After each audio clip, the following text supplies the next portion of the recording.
Hey guys, I'm Jordan, and today I'll be showing you how to replace the control board on the GE washer. You might need to change out this part if it failed testing or it has been damaged.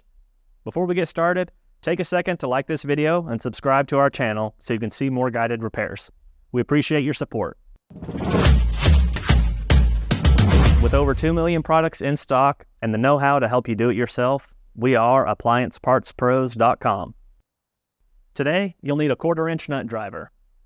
Also, please remember to keep safety first by unplugging your washer or turning off its circuit breaker before you make any repairs. You'll also want to turn off your water supply.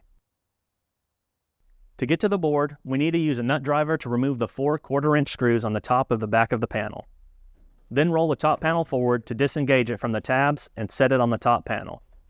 To remove the old control boards, disconnect the wires on the board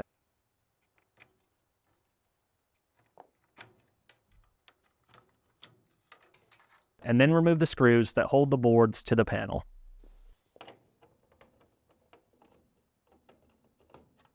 After that, pull the boards off of their mounting brackets.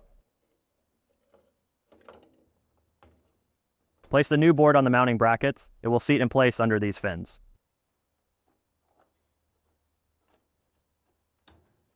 Secure the new board with the screws and reconnect the wire harnesses.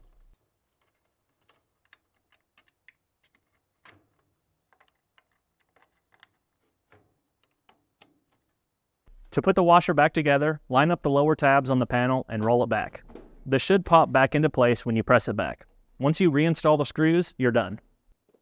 Before you put the washer back, be sure to plug it back in and turn the water back on. You made it. Great job, and thanks for joining us today.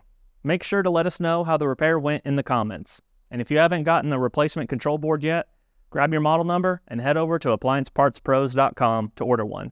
Orders usually arrive in just a few days. Don't forget to plug your washer back in or turn that breaker back on.